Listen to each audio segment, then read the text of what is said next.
Hey, my name is Ty Ford, a friend of Jesse James Farrell. He asked me to do a video sharing my testimony and what God's done in my life and the transformation that's taken place. So I want to share with each of you for encouragement. Let me just tell you that there's a purpose why you're here on this earth. There's a purpose as to why you are still here. You know, God's uh, God's blessing to Abraham was that not only that Abraham would be blessed, but also that he would be a blessing to others. So a lot of times, whatever God does, to us, its purpose oftentimes ends up to being something He wants to do through us as well. I had a great family growing up. Everything was good. I was a great football player and played other sports like baseball and soccer and stuff like that. Just eventually, just living in Florida and living at the beach. There's a kind of a party atmosphere, and I got tied up in partying. It didn't seem like a big deal. You know, was pretty much accepted. In that culture. Down there, and was in Destin, Florida, and so drinking and smoking a little pot really didn't seem like a big deal. In that area, and I didn't think it was too big of a deal at the time either. It was fun. I enjoyed it, and anyways, I ended up going to college at Southern Mississippi, University of Southern Mississippi. I went there on a football preferred walk on. Got on the team, did well. I remember smoking what was going to be my last joint on the way there, and just saying, "All right, I'm done with this. I'm gonna focus on football and go hard and everything." And man, it didn't work out that way. I get there, everybody else on the team not everybody else, but a lot of people were partying and. I was in the dorm one day, and this one guy, one of our teammates, he pulled out just this big old bag of weed, like a couple pounds, and he was selling it and everything and smoking it, and man, I just thought it was on. Shoot, my first year, I knew I was gonna be red-shirted anyway, which means you sit out for a year and you just practice, and so man, I just partied, and it was all it went all south from that point on. And then I was in college, I wanted to try new things. Cocaine gets offered to me. I ended up getting on cocaine. That was a really bad choice for me. I got addicted to it. I wanted it every night, I didn't want to do it just on the weekends. I wanted to do it like every other night or every night when I could. I didn't care about how bad it would be for me to recover and everything. I wanted to get high like cocaine, and I wanted to do it as much as I could. I wanted to party. I wanted to drink on it and everything else. Smoke weed too. I wanted to do it all. Pop pills, every bit of it. Got into selling. Eventually, my football, me playing football there, that was over with. And when that was over with, when I got kicked out of the team for failing 5 drug tests, school didn't matter to me anymore. I thought I could just sell drugs and make more money than if I were to finish school and make the money I'd make when I first graduated. And got a job. So I just was making really bad choices. The drugs really clouded my way of thinking, and the choices determine destiny. And I was making choices based on what I was putting in my body. So my choices weren't not very good at the time. We'll just speed up from there. Went from uh, I started selling drugs on a large scale. I ended up moving to California, and I was shipping lots of drugs all over the nation. And at that point, I was sending cocaine too, and just really, really, really deep off into the drug world and trying heroin and everything. And then, I just that might have been a high for me, in my run of addiction, but there was also very deep lows. I went through some very deep lows where, I went through some times where I was homeless and stuff, and just just scrounging and just to get high, just to keep going.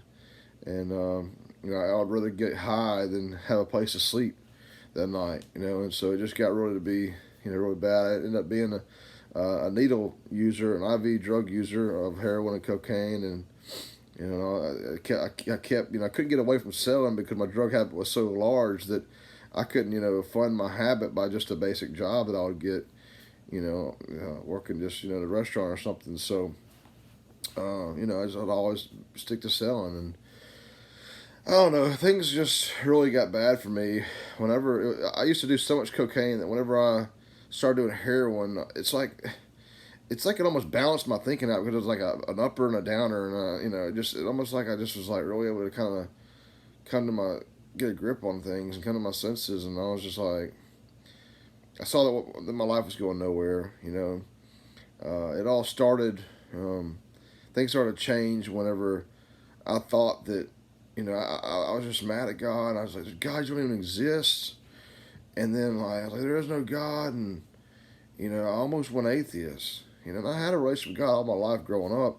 Just didn't really know God. I would talk to God, and I knew there was a God, and I knew about Jesus, but didn't know him or anything. But I still would talk to God, and I still would pray and stuff like that. But just didn't. It wasn't really close. Didn't know who he was or anything. Didn't know anything about him. And so I actually, after I said I didn't believe there was a God, I actually cried. Uh, and I got upset. I was just like, man, how can I say that? There's a God. So then a few days later, I was, there'd be times I'd be getting high and, shooting up and everything. And I would feel like my heart was about to explode inside my chest. And I would just grab my heart and I would just say, God, just please don't let me die this way. Please don't let me die this way, God. If you just let me live, one day I'll serve you. One day I'll serve you, God. Just let me live. I don't want my. I just was really.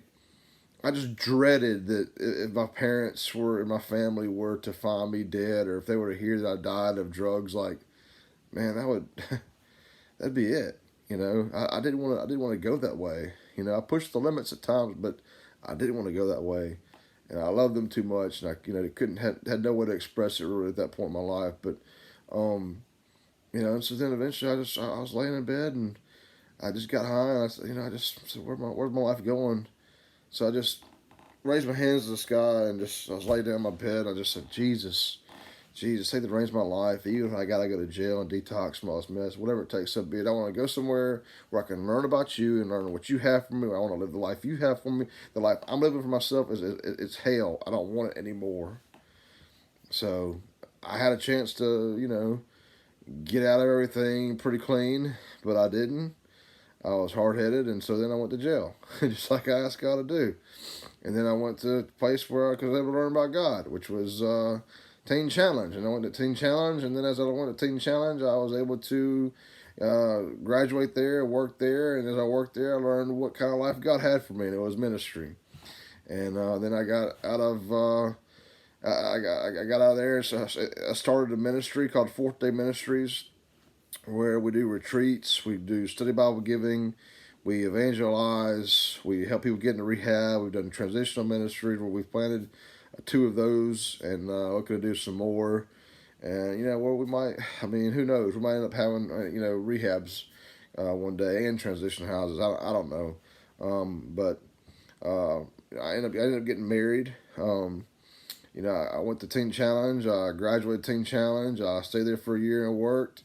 So I was there for 2 years, and then really the third month of being inside of Teen Challenge, which was Mercy House Ministries in Hurley, Mississippi, God gave me the vision for Fourth Day Ministries. He gave me the vision for doing camps, retreats, study Bible giving, transitional ministry, everything. Everything I just mentioned. He gave he gave me that vision to do those things at that point on. And I was just like, okay, so he gave me hope to hang on. It was like a promise, and I had to hang on to the promise. But in order to get to the promise, I had to go through the process. And if I wanted the promise to be worth the flip, I had to embrace the process and not try to shortchange it or anything, or run away from any parts of it, because every part was very crucial. Because every part prepared me for where I am today. Because today I'm containing and I'm handling the promise. And so, I got married. After being at Teen Challenge for 2 years and being deployed into going full time Fourth Day Ministries. It just was probably a couple of years after that. I ended up getting married. Got a beautiful wife, Hillary Ford. I got 4 beautiful children, a 12-year-old girl, got an 8-year-old boy. I got a 3-year-old boy. I got a 1-year-old boy. And so our home is busy.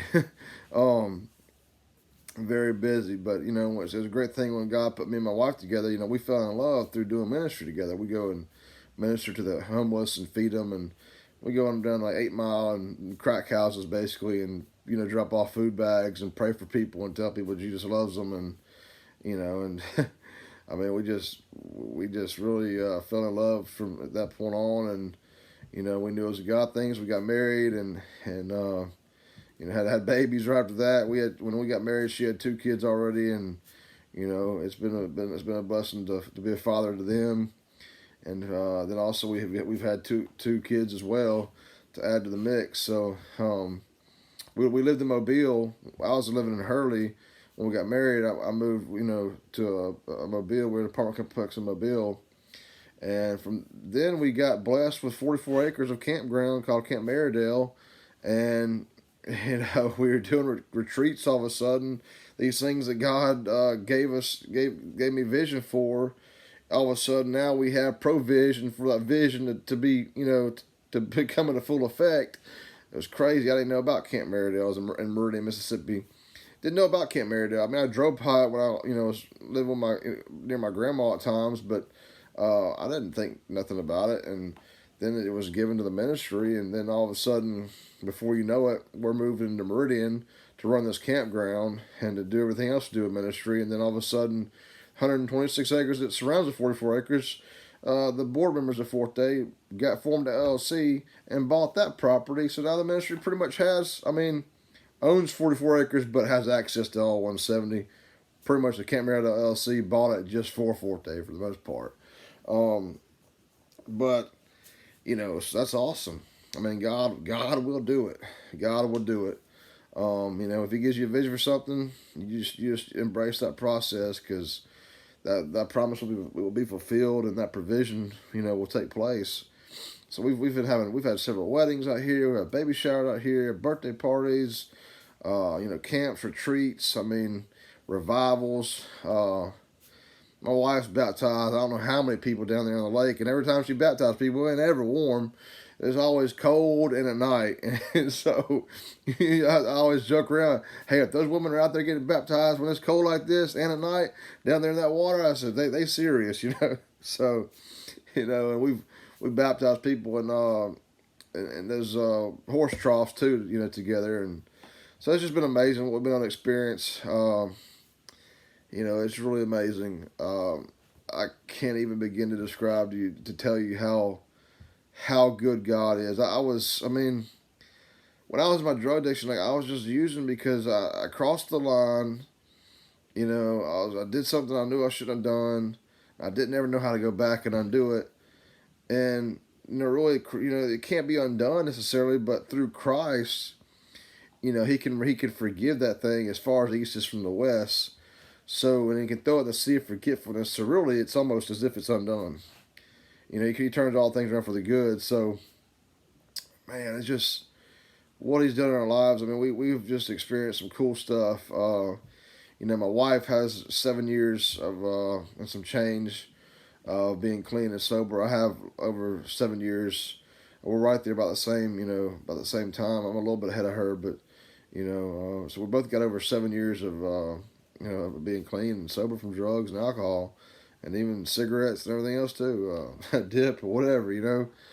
It's just amazing. But, you know, here's the thing. When I was using drugs, I was chasing something.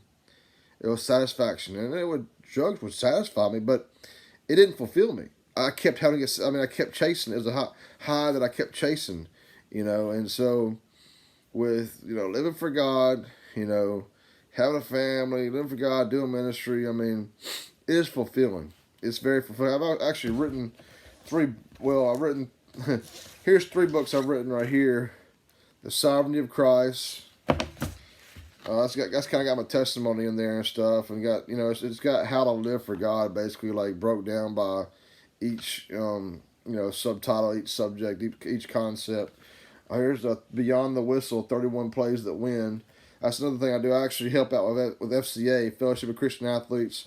They have a lot of camps here at Camp Maridale, and so we do a lot with them. And so I kind of targeted them for this book because I want to, you know, I want to minister to the young adults, the athletes that are maybe struggling with what I was facing when I was there, and maybe a word that I could sow in their life can cause them to repent and to be restored and turn 180 degrees around, and not go through what I went through. Amen. And then here's Going Vertical, Discovering the 9 Levels of Freedom. See, this is a 31-day devotional.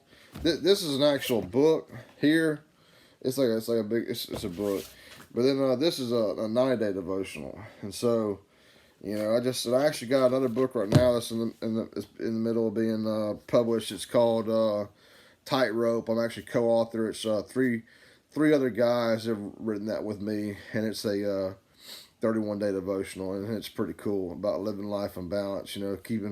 Staying on balance when the devil's just constantly shooting his arrows at you.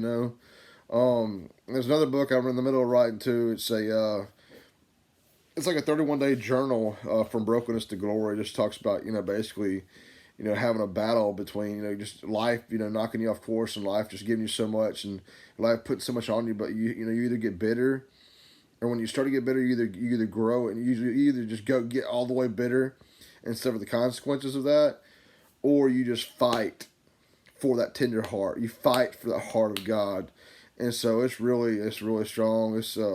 I hadn't even gotten that far into it yet, just a few days, but I mean it's strong. It's gonna be powerful when it comes out. I just love God. I love people. I see the golden people. I definitely operate strong in the mercy gift. I just feel like that. Where I was and how resistant I was towards God, but yet He still. I mean, His love fought for me. I mean, I was so resistant, but so when I see people that are resistant now, it doesn't intimidate me because I was there, and now I'm sold out for God.